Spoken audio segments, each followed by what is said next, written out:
And we are back mga kaibigan for more MPGL Asian Championship action. Week 3, day 3 tayo. Ay, Yeah. day 4. Actually, paring ilustrado. Week 4, I think. This is week 3. Okay, 3. grabe ang bilis. Di ko na namamasdan ng oras. Alam mo, ganun talaga eh. Paminsan, sa sobrang daming bagay na kinakas, meron China Super Major. Ang dami nangyayari ngayon, syempre. Tama. So, talagang kailangan medyo bantayan mo talaga yung mga nangyayari. Tama. Kumbaga, makakaligtaan mo eh. Yeah, I remember nga nag-start tayo na mag-cast. For MPGL, summer was in full swing. Sobrang init sa labas ng Yeah. ngayon. Tag-ulan na siya. Oh, So, the perfect time to watch Dota. oh, yun na nga. Pero eto pare mainit, malamig man sa labas, mainit pa rin yung laban dito. Tama. Alam mo, men, iba yung caliber ng mga players dito sa MPGL. We're actually seeing things na talagang hindi natin in-expect sa kanila. Although there are some cheese picks talaga na hindi nag-work. Pero it just shows na yung creativity ng Southeast Asia is very, very good in terms of drafting talaga, no? Yeah, you see all these kind of, let's say weird picks din minsan. But sometimes they work. Kasi Sometimes you never know. But then, again, a lot of the time, kasi we, of course naman dito sa MPGL, we allow a lot of sort of headroom para sa mga pagkakamali. Tulad nga ng say, I would argue the Night Stalker pick and the Legion Commander pick, just stuff like that from the last game, a little bit of those errors, but you see them grow, you see them get better, Yeah. and that's really the point of MPGL here, to see the local teams grow and become the superstars that they will eventually Yeah. be. Yun nga yung aim mga kaibigan ng MPGL Asia Championship dito. And tingin ko men pabati portion muna tayo Sige. Ah, Si Zoids 564 is shouting out to you, actually, yun na nga, butters down. Zoids 564.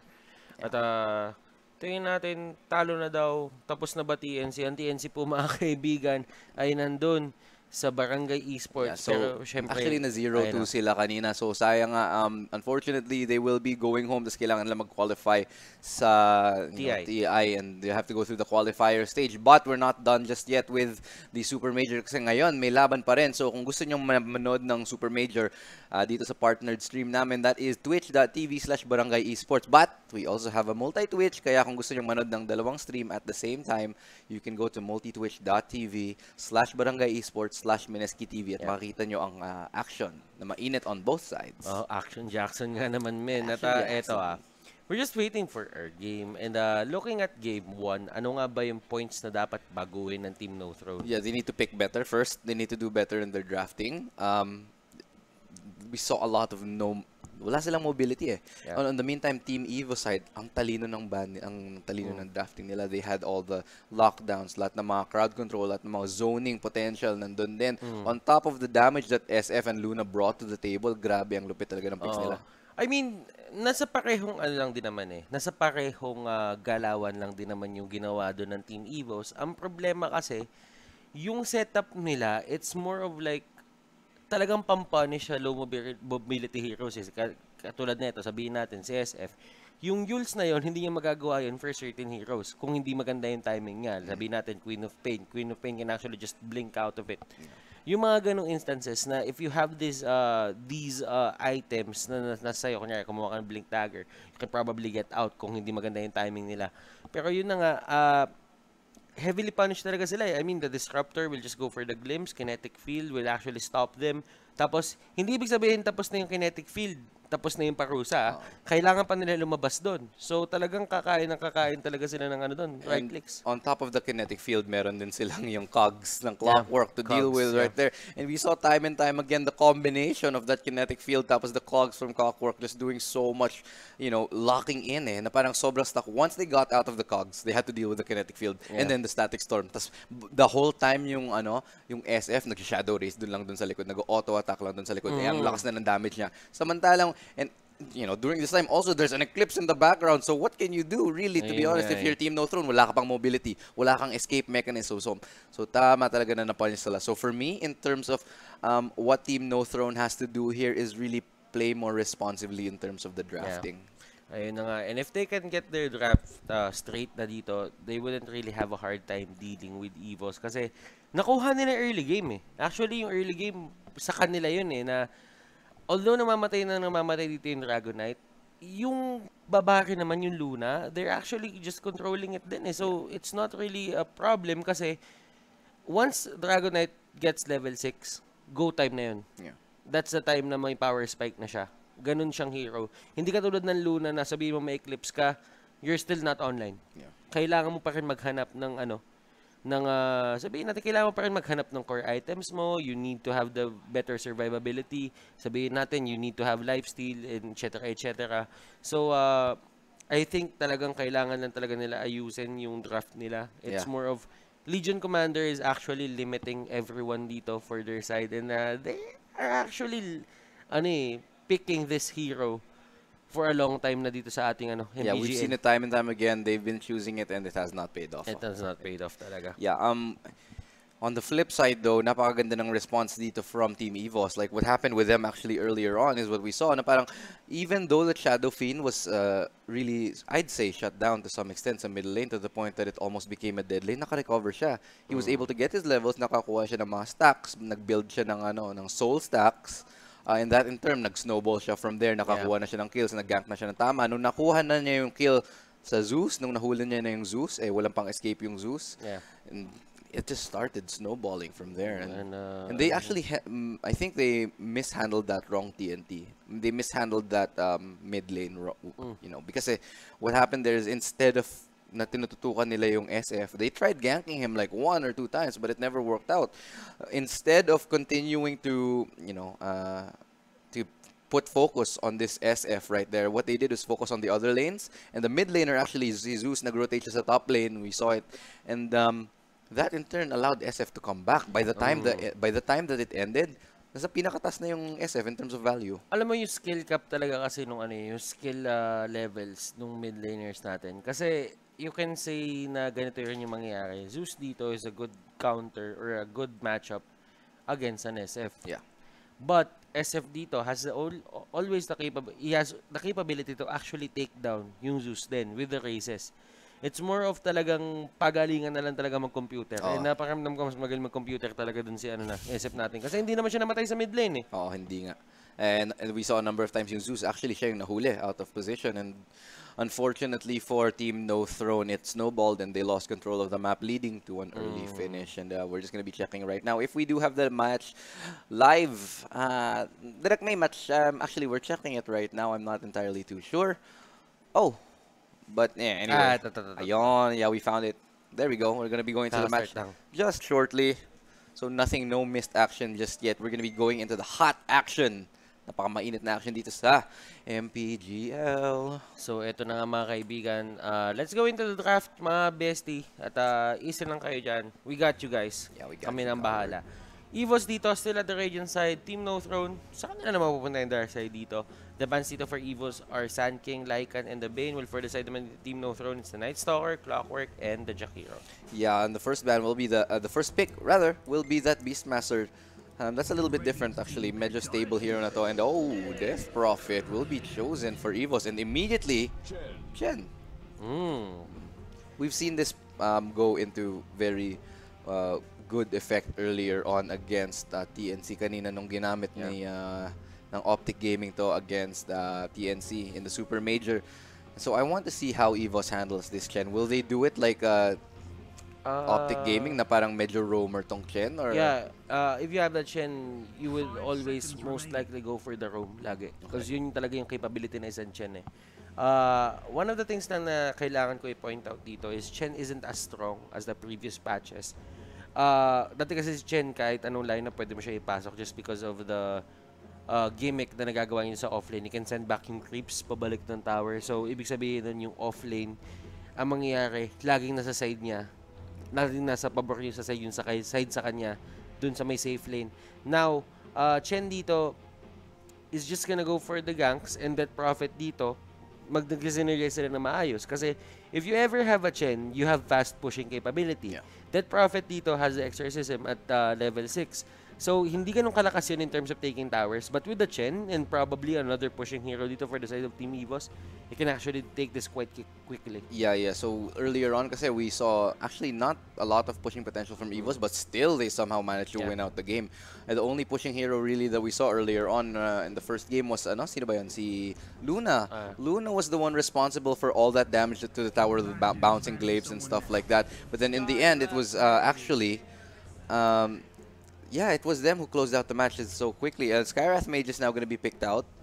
I actually like that Skyrat Mage pick kasi nagkakaroon ng isang way dito ang Beastmaster to take down someone if they're both level 6. Mystic Flare will be there to secure the kill. And that is a very, very strong, formidable duo sa may offlane natin. Probably nakita nila dito, oh, there's a Chen. So, ang ginawa nila, they go for a Beastmaster, a lane dominator. At the same time, Skyrat Mage, a lane dominator. So, kailangan mag-adjust ng Chen dito ngayon pa lang. Yeah, we'll see if they're gonna actually team No Throne. We'll see if they keep up with the 2-1-2 setup that we saw last game. With the Skyrath Mage, I think they just might stay with the 2-1-2 para kasi sa lane dominance lang sila. But you know, it's gonna be, as you said, up to that Chen whether they're gonna respond, how effective his ganks are gonna be. Kasi, you know, it's very possible that the Skyrath Mage will be able to shut down the ganks from long range. So we'll see how that comes into play. The next bans are gonna be that Luna. They don't want to see that again. Get out of here, Luna. Tsaka yung Troll Warlord as well as the Gyrocopter and the Bane picks. Those are gonna be the bans that we're gonna be seeing here today. Para lang dito naman sa Team No Throne, they don't want this hero na kaya i-buff yung mga yung mga other supports niya. Sure. If dumating tayo ng level 6 dito, I mean, kaya nilang bulihin pero may lang certain amount of time na kaya mo talaga gawin. Kasi pagkadating nila ng level 6, sabihin natin makuha ng Luna yung aura niya na mas maayos. Yeah. Mapaparusahan tong Beastmaster at Skyrat Mage. They need to stick with the heroes talaga na medyo mapipilitan dito gumalaw. Pero an Ayo pick, mga kaibigan. That's always gonna be an interesting pick. Ano kayang pwede nila piliin dito? Something that definitely will respond to, you know, those ganks. Someone with a lot of crowd control, yung may mga stun na maayos to be able to make those relocate plays really worth it. Yung parang sulit na sulit sa relocate. I'm not too sure. Pakiramdam ko dito Team No Throne, they can actually go for a no carry lineup. Yung no hard carry lineup, they can just try and sabihin natin, kumuha ka ng isang hero dito na kaya lumaban in the early game. Sabihin natin parang Chaos Knight probably. Morphling is good as well. Kayang-kaya nila yung to. May Beastmaster naman sila. And look at Beastmaster and Skyrat. Sobrang lakas na duo niyan. Sabihin natin Ayo, Skyrat, and the Beastmaster. It's going to be very hard. Kasi kung sino man yung magpupush dito for the side of Team No Throne, sobrang bilis ng movement ng attack speed niya. Inner Beast plus Ayo dito will dish out yung tether and yung overpower. Ang bilis din kumuha ng towers. Ang bilis mag-wave clear dito, mga kaibigan, ng side ng Team No Throne. Yeah, so this is a lot of... Actually, we're going to be seeing mobility now for Team No Throne. That's what we didn't see earlier. And, you know, we're going to be looking to see whether they can use this mobility, whether they can utilize that mobility properly, as opposed to kanina, medyo na lockdown nga sila. But I think right now they have a pretty good chance. Kasi in terms of the drafting, it's not super favored naman. But as I say that, hold on, we're going to go to the Phantom Assassin pick. That's interesting. Someone who can jump the Ayo and the Skyrat Mage. Yun yung iniisip ko dito. Yeah. And Team Evos, they know what to do. They know how to deal with these kinds of heroes. Na if Skyrat Mage gets bursted down or the Ayo gets bursted down, alam niyang pilay ang Team No Throne dito. And with Phantom Assassin, especially with that coup de grace, you're gonna see some heavy hitting critical hits right there that could even take down Ayo or Skyrath Mage with just like that instant blink in plus combination there. It's never a pretty sight when you see an Ayo or a Skyrath Mage just get deleted from the server. Pero yun nga, baka makita natin yun.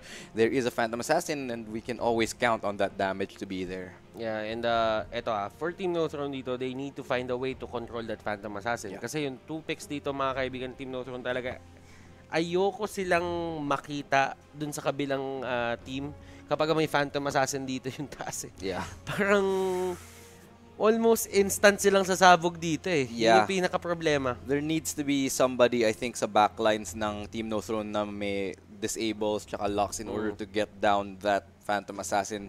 Kasi pag nag-blink in na tong PA na to, tsaka may parang free range na gumalaw-galaw, medyo mahirap na Oh, yan. ito, it's going to be the Chaos Knight. Exactly, as you called it earlier, yung Nostra mo kanina. Chaos Knight will be picked and that's a lot of cohesion with that IO. Yeah. And I mean, kung isipin mo kasi dito, there is a Lion kasi. So you can't really go for the Morphling heroes kasi madaling-madali silang mabiburst na may control ng isang Lion into the early game. Yeah. Pero dito kasi nakita nila, they went for the Phantom Assassin. So most probably, we need a strength hero na tatapat sa lahat and the carry as well. So, Chaos Knight is one of those heroes talaga nag-fit in doon sa description na yun. And they can actually take down yung Death Prophet dito na sobrang bilis lang din. Yeah, I mean, when you see that later on in the later levels, yung Chaos Knight with that Phantasm nga, so much damage as well as the critical hits coming from him, we can see some potentially face-melting damage, some potentially team fight changing bursts coming from Chaos Knight. Hindi lang naman ang Phantom Assassin ang may crit dito na malupit. Meron din tayong Chaos Knight. Strength and numbers, mga kaibigan. Problema ko lang dito for Team No Throne na. If the Chaos Knight uses the Phantasm early, or wala silang patay, it's going to be heavily punishable. Pero Team No... Eto na, mga kaibigan, nagkachisan na naman tayo uli. Nako. Okay, ganito mangyayari dyan. Aya dito, syempre, kapag nag-regen siya, yung regen niya napupunta din sa nakatether niya. Yeah. Ang pwede gawin dito ni Pugna, pag yung Chaos Knight mamamatay na, bigay niya yung buhay niya sa Ayo, didiretso sa Chaos Knight. So they all channel everything into the Chaos Knight. Parang parang si Spirit Ball nila yon si Chaos Knight na magiging Super Saiyajin God. Ganun yung mangyayari talaga na Chaos Knight dito, haharap lang sa madami to. Wala siyang pakialam. Si Pugna is just there cause kung titignan mo dito, Beastmaster din nag-isang pushing hero nila. It's not that good. Kung titignan mo dito yung lineup ng Team Evos, Death Prophet, Chen, Lion. Yeah. Yung Chen, pwede nga kunin yung creeps na magagawa dito ni Beastmaster yung random neutral creep na magagawa niya. Pwede niya kunin yun. This is a lot riding on this literally. Chaos Knight. Kasi also yung Pugna kasi madali rin siyang i-burst ng PA So I don't know here. It might be a cheese pick nga, but if it works, sure. I mean, I agree. Team No Throne, they're in a desperate situation. Kailangan na nilang manalo ng game. And maybe this might bring them that life that they so desperately need. Pero alam mo, natatakot ako dito for Team No Throne. Once na makakuha ng BKB ang Phantom Assassin na yan, may sasabog dito. Ito kay... Ay, naku, ang tagal nito lang to. Omnight, mga kaibigan. Here we go. Sit back, relax, and get enjoy a cup the of show. Coffee. Hanap na kayo ng cuddle buddy nyo dyan kung meron kayo. And we're gonna have a fun, long game here on our hands. It depends. If Team No Throne dito gets their rhythm started, na mas maaga dito sa Evos, this might be a fast game. But if Evos naman dito gets their way, they're just going to control the lanes for a bit, let Phantom Assassin farm, then all hell breaks loose, mga kaibigan, para dito kay Meow, kay Loon at kay Scorpion. Sila ang unang tutumba dito. Kasi ang target lang naman ng Phantom Assassin talaga dito, Ayo Yung Skyrat Mage, second option niya yan. Tapos dagdagan pa siya ng third option dito, Pugna. It's gonna be a banger, I'm telling you here.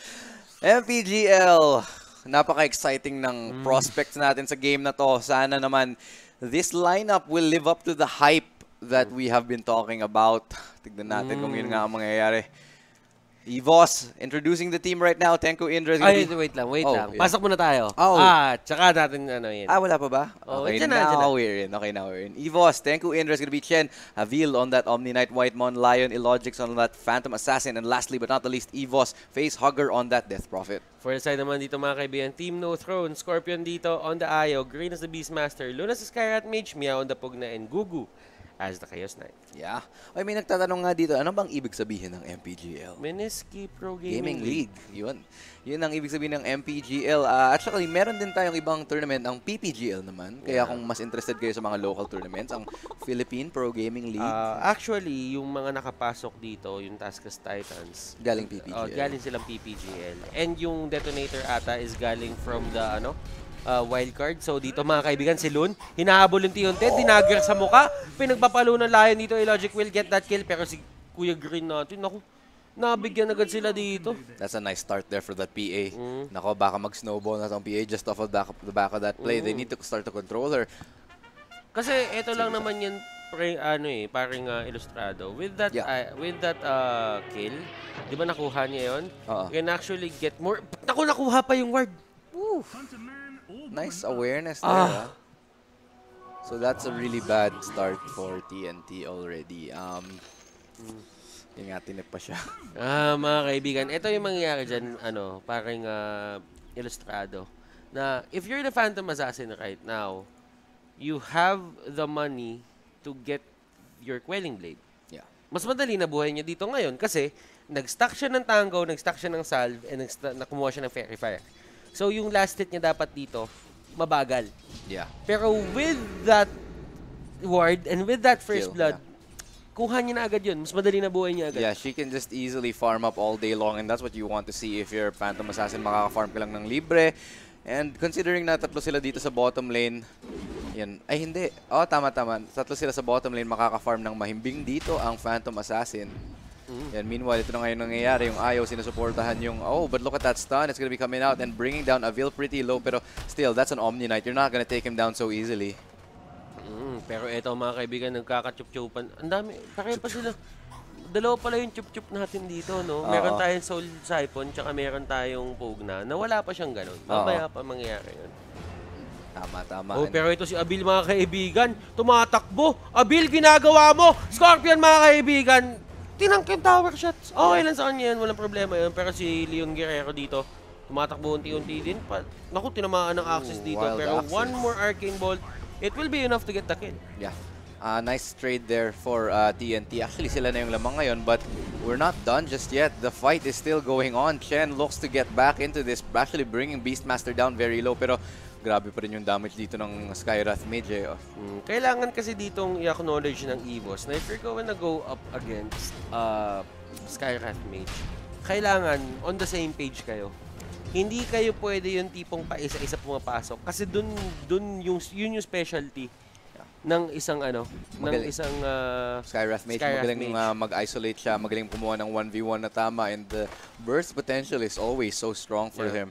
So katulad nga ng sinabi mo, kailangan coordinated sila. A coordinated blitz strike, something like that. You know, magpa-blitzkrieg sila dun sa bottom lane. Yun nga, parang strategy ng CSGO yun. Hindi, di naman, pero mo football. Football. Yeah. Mga blitz strike. Alam natin dito mga triangle formation, triangle offense, mga ganun lang tayo. Gusto ko makakita ng ganun. Actually, before sa LoL, may ganun. There was parang meta dati na, well, not meta, pero cheese strat din, na pinoprotect lang nila yung isang carry. Basically, there's like 4 supports, tsaka 1 carry lang sa team. Tapos ginagawa lang nila, papalibutan lang nila yung isang carry na yun, tapos tatangkehin nila yung lahat ng damage. Meanwhile, yung carry na yun, free hit lang sila sa team fight. And I want to see that in Dota. I want to see that happen somehow. Usually, it doesn't really happen just because meron tayo mga daggers, mga 4-staff.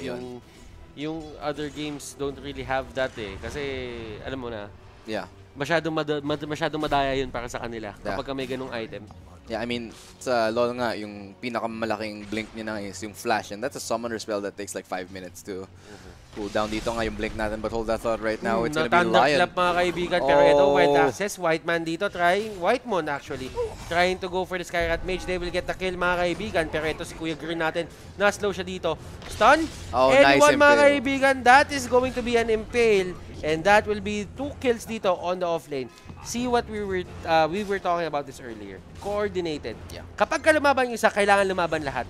Kasi whoever soaks the damage can actually just go back. Kailangan na naman mag-reset ang Skywrath Mage to another target. Yeah, that's exactly what they did. So, siguro narinig ka nila kasi biglang din coordinated yung lane nila dito. Pero saglit lang, it looks like Pugna might go down. Meron ba siyang Q? I don't think it's gonna be there. Oh, almost lands it, but the Fairy Fire saves his life. Firefly tuloy. For the Fire, mga kaibigan. Pero ito, naku, mamatay ata si Facehugger dito. Ay, sakto. Grabe. Using the haste mga kaibigan to his advantage. Soul Siphon dito, Meow will go down. Nice turnaround there. Ang ganda ng micro niya doon. Knowing when to turn. That was a big outplay. 1v1 in the rune area. Tignan mo yung nangyari, Nung napatay dito yung Beastmaster tsaka yung Skycat sa baba, they gave it up. Yeah. Andito na yung Beastmaster, nag-farm sa jungle. Tingnan yung cursor mga kaibigan. Ito yung cursor natin, sundan nyo. Ito yung Skycat medyo. Diyan na siya. Wala na. Hindi na talaga nila, hindi na talaga nila ipipilit. Yeah, that's I think the smart thing to do here though. I mean, they're gonna fall back and just wait for their time. They're biding their time. Pero, oh no, it looks like Chaos Knight might actually get caught out here. Oh, this is gonna be really bad if you're Chaos Knight. He actually gets hexed. Pero mga kaibigan, will this be enough? Overpowered? Sinusubukan niya Selva dito. Pero they will just go and turn. Scorpion mga kaibigan, getting stunned. Avil dito, one more hit. Firefly will be, Fairy Fire actually, will be used. But, alam mo yun, they're just fighting like wala na naman silang plano. Yeah, I don't know what their goal for that was actually. you made sense nga naman. I don't know what they gained exactly off of that. Maybe they got the bounty rune? No, nakuha pa rin nila white one eh. Yeah, that's a little bit weird for me. Why would you actually contest bounty rune if you're a carry? Yeah. Diba? You should let the Ayo do it. And Ikaw just na lang focus on tumulong. farm. Just focus on farm. And I think kasi ang ginagawa ni Ayo doon is just trying to to secure din yung doon sa may kabilang side. But still, wag na kayo masyado maging greedy kasi hindi talaga nag-work yung lanes yung ngayon eh. Yeah, and as this is happening, mukhang nanalo na sa laning phase dito ang Team Evos. 5-2 is the scoreline and the damage, the constant barrage. Pero I think they're gonna be going on him right now. I don't know if Exorcism is available, but hold that thought right now. Top lane, it looks like Omni Knight is gonna be alone. Chaos Knight and Io is gonna be surrounding him. But over here in this area, Skywrath Mage looks like he could get caught off. 1 HP left and he's gonna fall eventually. But that's a nice stun. One more hit, Avil. So 1-to-1 trade here. And they might actually go for another, pero facehugger dito, it will just stop. Yeah, they're gonna stop and take that trade-off. Not so bad. Both teams coming out on that pretty okay naman kahit papano. Ito talaga yung hindi okay. Ito ang hindi okay para sa kanila. Dadive nila to, iikutan nila to, ita-thunderclap to mga kaibigan. And Chen will get the kill. Andali. Yeah, this is a little bit confusing then for me kasi yung mga kills hindi na pupunta sa PA. That's like the third time that the PA could have gotten a kill pero hindi nabibigay sa kanya. Technically kasi parang ilustrado, that was a dive. So, kailangan mabilis yung gagawin. So, secure na lang. Yeah, kasi kung iisipin mo, Skyrat made concussive shot. If hindi ka makalabas on time with the towers, you need to take the long way around pabalik din sa base nyo. That is true, but the Flail is gonna land and as well as the stun. I don't know. Ang ganda nung style. Ang ganda nung heal. Yeah. But the heal is actually going to save him. I don't think they can chase Lion up in here. The slow is going to be bringing down this Chaos Knight. He's going to be popping that magic stick, but still, I think he's just going to back off right now. And the teleport is actually going to come out here for this Io. I think they're going to continue this team fight. Yan, nag-tether na siya. Hahabulin yata nila yan. And he actually gets out of range. Yeah, probably yung fog. Kasi lumapit siya sa trees, diba? And it's nighttime. Yung vision nila hindi ganun kaganda. Pero dito, Illogic, mga kaibigan, trying to take the pain, mga kaibigan. Dito sa ating Skyrat Mage, the slow, the crit, ang sakit mga kaibigan, green dito, ang next target, may Thunderclap pa, ang dami pang mababataon, swerte naman ni Logic dito, the dagger will be thrown out, the slow is there, facehugger dito with a Crypt Swarm, it will be enough, pero Gugu dito trying to fight, trying to take down mga kaibigan si Logic dito, but still Exorcism will be used, wala naman sila pakialam dyan tatakbuhan ka lang yan men, anong ginagawa mo, uy, si Lun, lumalaban, kakabuhay mo pa lang. All on her own, Death Prophet, just wrecking face. Na-outplay pa ni Illogic si Gugu. I mean, in the grabe mechanical skill na talaga yung nangyayari dito, Illogic is somehow getting out of that alive. But hold on right there. Oh no, it doesn't look like it's gonna be it's gonna be a follow-up kasi nandito na si Lion for the backup is what I was trying to say. Tama naman, Lion nasa taas siya. So Lion up. Lion up naman talaga. But alam mo yun? Lion, pag nakatama siya ng impale, nag-line up din. Nag-line up. Nag-line up si Lion up. Pagka nasa baba siya, ang tawag sa kanya. Bottoms up? Line down. Pero ito, naku po, may haste. Takbong snatcher, mga kaibigan. Hindi siya papahuli. Kapag ka nakuha yung cellphone mo, biglang haste rin yun. Biglang wala na siya. Oo. That's exactly pero what dito, happened. they're just gonna go for another push. I mean, yung aggression dito ng pero ayun sa may likod, si Meow dito. Kaso ang problema, may repel yan. Anong ginagawa mo, oy? That was not a smart decision, but I think this haste rune is gonna save his life here. And it looks like another fight is gonna be breaking out. Chaos Knight is in the middle of all of this. I don't think he's gonna get hexed right before he can cast any more spells. But he's actually still in range to get that. Napauwi yung Lion dito. Avil, mga kaibigan, will go down. Nabatuan siya dito ng Nether Blast. Si Chen.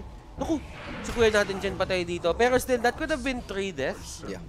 To be honest, but Lion dito, napabalik siya. Alam mo kung ano nangyari dun sa Lion, Min? Kung bakit bigla siya nawala ng buhay? Ano yan? Nag-tunnel vision siya. He wanted to get the kill on the Pugna. Hindi niya narespeto yung Aya tsaka CK na dun sa harapan niya. Oh, but look at this. Hold on. I think Phantom Assassin is gonna get another kill. Mega kill for her. Ooh, that's looking really bad. If you're PA and you're getting a mega kill at 10 minutes into the game, this does not bode well for TNT. I mean, kapag ka kasi talunan talaga kung papansinin mo dito yung line-up ng TNT, they only have the Pugna to stop yung PA for a bit. Pero if you don't have level 6 on the Beastmaster, ang problema mo naman dyan, wala kayong stun talaga dito aside from the CK. Pero you wouldn't really expect CK to help out in the lane. na alam mo yun, tipong constant help siya na kung nag-rotate din siya, you want him to get farm. Hindi siya yung ganung klaseng hero. So, medyo masama talaga yung game na to para dito sa TNT. But already unstoppable here is Phantom Assassin, and she looks like she's gonna keep going. Oh my god, and that is gonna be another kill. It's gonna be Facehugger to get that dominating kill as well onto that Lion, and they're gonna keep going for this. Stifling Dagger is gonna come out, but eventually Phantasm will land as well.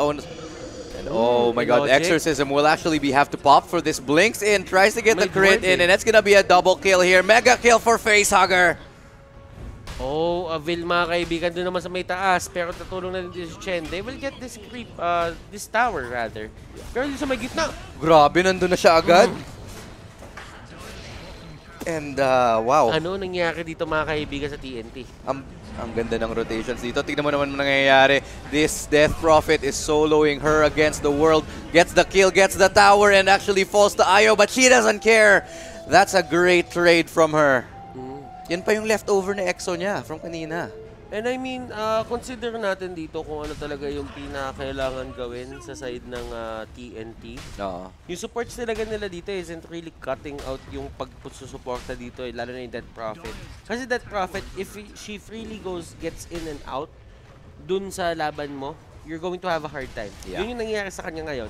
Pipili dito tuloy ang CK kung sino stun niya. Si Beastmaster, pipili din siya kung sino yung stun niya dito. Sino ba talaga yung pinaka-threat dito? Well, I think at this point, it's obviously Phantom Assassin. Yeah, it's going to be Phantom Assassin. Pero kasi kapag nakalabas din yung Exorcism, sino na ba talaga yung nagiging threat sa kanila, di ba? And they don't have enough, I think, to lock them both down. Meron kang, it's very little crowd control. Pero tignan natin, it's gonna be Death Prophet to get caught off guard. Pero, that's a nice Stifling Dagger to actually get that CK somehow. Pero na-silence dito. May Ancient Seal mga kaibigan nakasigawan, pero yung pinasabog nila, sinusubukan nila tumba dito mga kaibigan. Facehugger dito will just get away. Reality Rift will be able to secure the kill, pero one shot! One hit mga kaibigan! Godlike dito si Logic. They're still trying to fight Meow dito with the Decrepify. That's a triple. He will still die. That might be the ultra kill dito for PA, pero hindi na nila tutuloy. Grabe yun, ang ganda ng ginagawa ng pulis dito ng Phantom Assassin, tamang micro lang, Stifling Dagger lang kung kailan. Never overcommitting to a fight when it could be very risky. Alam niya kung kailan siya papasok, and this is the sign of a very experienced Phantom Assassin. Naku. Alam mo, men, illogic dito. They're just really trying to stomp itong TNT ngayon. Tama. And I think it's weighing in on their mentality. Nakikita nyo naman medyo na-shutdown. Medyo na-tilt na dito yung TNT. I think 22-9, I'd say the cheese strat not working out for them. Tignan mo, paano na to? Pa-Desolator na to. Paano na? That's 13 minutes. Paramdam ko, batuan niya ng isang dagger dito. Uwi na to si Skyrat Mage. Hindi na magpapakita ito eh. Hindi na lalabas ng base to. Babalik na siya kung saan siya, yung pinanggalingan niya. And that's gonna be it for Skywrath Mage. One Stifling Dagger and maybe a Blink in, and that's gonna be all she wrote. But right now, I think Ken's gonna get that nice stun. Ang bilis nila humabol dito. May Stifling Dagger na lalabas dito anytime soon. Wala na, hindi na pala kailangan. Hindi na kailangan. Hindi na siya tumulong, oh. Doon na lang siya. Nag-farm na lang siya. Nagpo-police na lang siya in case may lumabas pang iba, and then yun na lang bablinkan niya kasi alam na niyang secured na yung kill na yun. Pero ito sila illogic. Desolator. Yeah. And I think EXO is up eh. Na siya. Kaya pwede nilang ituloy itong push. Now green. Oh yeah, there There's we go. There's a green over there. And then she actually does pop it, so they do want to take this tower down. Paano na? Ito ang tanong. Paano na? Kapag ka nadikita si Scorpion dito, ewan ko, bahala sila kung anong trip nila dito. Pero Scorpion, huwag kang papalapit talaga dito kay Kuya Illogic natin. Yeah, I don't think they want to take this fight right now. Nakapop nga yung Exorcism. I think they're just gonna wait for this to go up. Inaantay ko talaga yung repel eh. Yung repel lang talaga inaantay ko. Guardian Angel mga kaibigan. The repel is there. Hindi siya tinatamaan na Mystic Flare dito. He's just going to try and run up dito mga kaibigan. Try to go for the Skyrat Mage. 2 hits, 3 hits mga kaibigan. Ang daming pinagbabato dito. Pero Scorpion hindi siya nag-crit dito. The crit will hit pero it won't be necessary. Makukuha niya pa rin naman talaga yung kill na yon. Decrepify dito mga kaibigan on the Beastmaster. Grabe! Pero wala pa rin eh. Tumbahan lang talaga sila eh. Yeah, and it's gonna be a team wipe here. Grabe, ultra kill right there for Illogic. Ang linis nun. They have no answer for this PA. Wala. PA dito. As long as you don't have this... ayun na naman siya. Sobrang BM na nito, Bad Manners. And he's gonna be diving into that base just to get that kill. Yeah, I think... hindi na rin. Nabuhay si Chaos Knight. Na-stun. Well. Uy, pero ito, relocate mga kaibigan. Oh, we'll see Ano this trip has nila? potential, I think. Maybe, oh, but no, that's a Nandun si nice heal. Omni-Knight eh. Ay, medyo last-ditch effort Napauwi na na rin din. nila eh. Napauwi lang din ng Chin. Back. Oh, but teleport sa mukha. Yeah, I think this game is done here. 15 minutes in, complete shutdown by Evos. May chance pa manalo TNT dito. Kailangan lang mag-brownout dun sa bootcamp ng Evos. Kailangan lang magka-tsunami dun sa... Wag naman tsunami. Wag naman tsunami. Brownout lang. Kasi yun lang. Hindi, kasi pag mag-brownout, pwede mag-reconnect yun eh. Oo. Yung tipong mga 15-minute 15-minute brownout. Tapos maglaro-laro lang sila, mag-wish lang sila. Yun, baka pwede pa. Pero ngayon, I don't know here. Feeling ko mag-uwi na tayo dito. What, you never know in the realm of Dota. Baka biglang may mangyari. Alam mo, malay mo, mamaya, makakuha dito ng isang instance, isang buong clash, puro crit lahat ng palo ni Chaos Knight dito. Sa bagay. Hindi natin alam, pwede mangyari yun. Pero si Gugu dito, hindi niya magagawa niya. Patay siya eh. Patay siya kay... Pinatay siya ng dalawang to eh. Ng dalawang to. Omni-Knight and the Phantom Assassin. Honestly, Phantom Assassin could right now kill everybody. No problem. May Desolator na yata siya eh. Yeah, yun na nga. And Omni-Knight dito, kumuha siya Aetherlens. Alam niyang kailangan yung extra range na hindi na siya... Kasi alam niya si Illogic dito, tatalon na ng tatalon eh. He needs the support. He needs the heals, he needs the repels. So kapag pumasok siya, he knows na hindi din siya makakatakbo, papasok with the drums of endurance. Kasi ito yan eh. Kailangan gamitin yung drums niya para makahabol lang doon. If hindi niya gagamitin yan, wala talaga. And it will just, parang sinabi niya lang dito, push lang natin to pero ayaw na naman. Hindi na may buhay ng ayaw.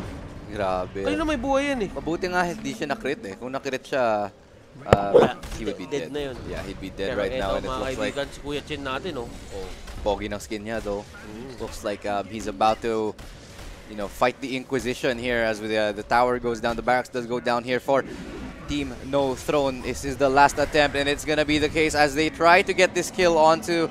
Oh my god, they're not even doing any damage. Skyrat Mitch naman ng 677. Yung 677 na yun mga kaibigan. Tingnan na natin onte. His Scorpion naman dito kinuha din. Ay, nako. Ano na? Naka-Guardian Angel sila. Paano mo lalabanan yan? Ito, si Green is trying to take him down. Pero Illogic dito will just back out. Masyado malalim yun. Even with the blur, syempre. Pero ito, Chen na lang yung pinatay niya. Oh! That is what you get when you mess with the horns. Phantom Assassin showing caliber, showing that you can just get deleted off the server on the whim. Para siyang Dr. Manhattan dun eh. Yung parang snap lang siya and she suddenly just disappeared. Pero... Nakita mo yun? Pinatuan ka ng dagger, pinalo ka sa muka, sumba. I hardly saw it, to be honest. Sobrang bilis nun. Kanina may Beastmaster dun eh. Hindi ko alam. Meron ba? Nawala. Hindi ko ramdam eh. Hindi mo naramdaman. Si Skyrat dito. Naku, lumabas. Lumabas mga kaibigan. Matanglawin. Naku. Ay, hindi nila kita. Hindi nila kita. Kasi kapag kakita yun, may isa na naman tayong patay. Ayun nga lang. Massacre to. Yeah. This game is a massacre. This is a slaughter if I've ever seen one. 1842, they can end this right now, but they're playing it safe and... Pero the stun mga kaibigan, the repel is there, wala siyang hindahin kahit Mystic Flare. Pero si Luna naman mga kaibigan, tinamahan na naman. Sige, si Gugu, tingnan mo pinapatay siya na naka-overpower. Dapat mataas yung buhay niyan eh. Strength Hero. Ay, nako ka talaga. Ano ang nangyari? PA was just a super good pick dito sa ating game. Tama. Terrific pick talaga. And they played them well. On top of the fact that it's a good pick, napakaganda ng play nito for Team Evos. Illogic just showing fantastic class. Ilan na ba yung kills niya? 18 and 1 death!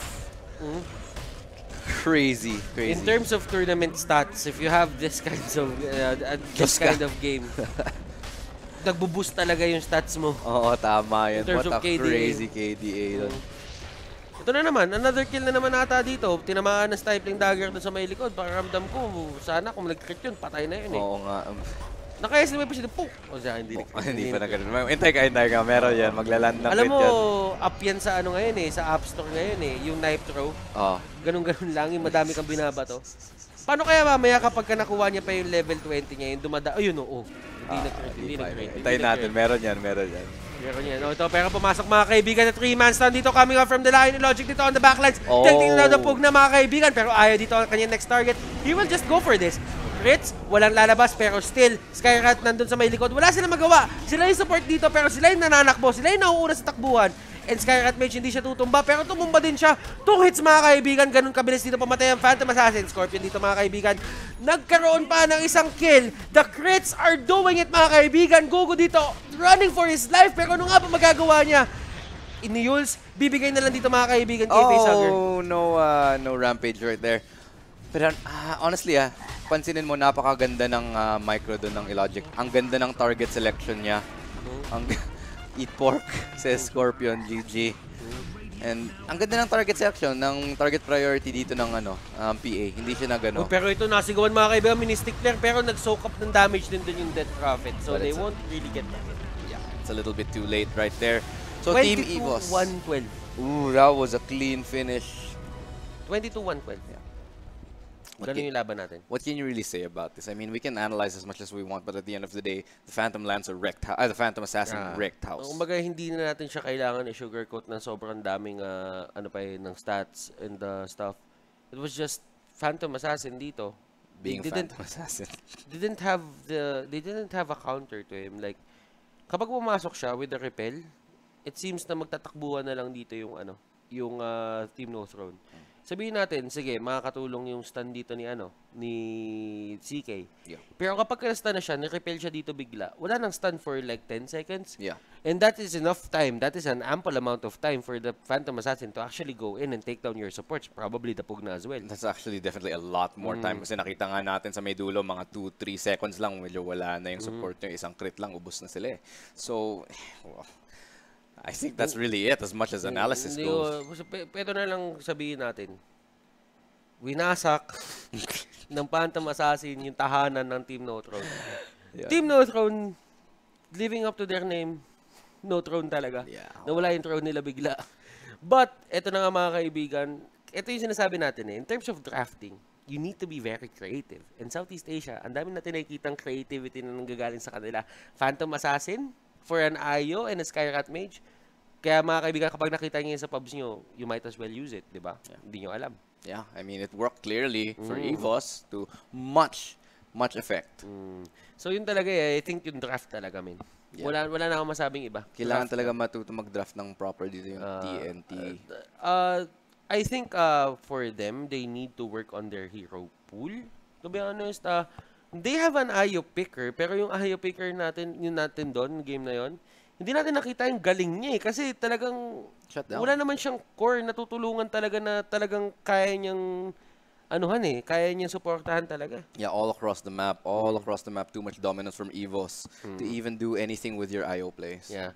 And I think that's it. We're going to move na mga kaibigan to our Series 2, which is Execration. Yeah. That is going to be an execration game and probably dyan lang kayo magkaroon lang kami ng short break, probably 5 minutes at bago tayo mag-out paring Ilustrado, pabati portion muna tayo. Oh, okay, sure. Zero tip pabati po kay Carlos Gundran. Alam mo, lagi siya nanonood. Yeah. Sa lahat ng kinast kong MPGL na araw, lagi ko na shoutout si Carlos Gundran. Ganun siya ka supportive sa MPGL. Thank you so much. We appreciate the loyalty and the viewership that you bring. Thank you so much. We appreciate it from the bottom of our hearts. You make this possible for us. Yep. Tama ka naman doon, parang Ilustrado. John Javier 29. Alam mo, Tagalog okay lang din. Pero alam mo 'yon, you need to go with the flow na nangyayari. Kanina talaga napapa-English tayo dahil kay Kuya Ilustrado. Pero labas yung si Trinil, alam nyo, ang problema kasi, gusto ilabas si Trinil. Si Trinil yung ayaw lumabas. Yun yung problema natin dito. Pero yun nga mga kaibigan, shoutouts din kay Nobel Can dito, tropa natin yan. So yun nga mga kaibigan, maraming salamat sa panonood. Series 2 tayo mamaya. Magbabalik kami after a very short break. Butters Ilustrado, Mamba out.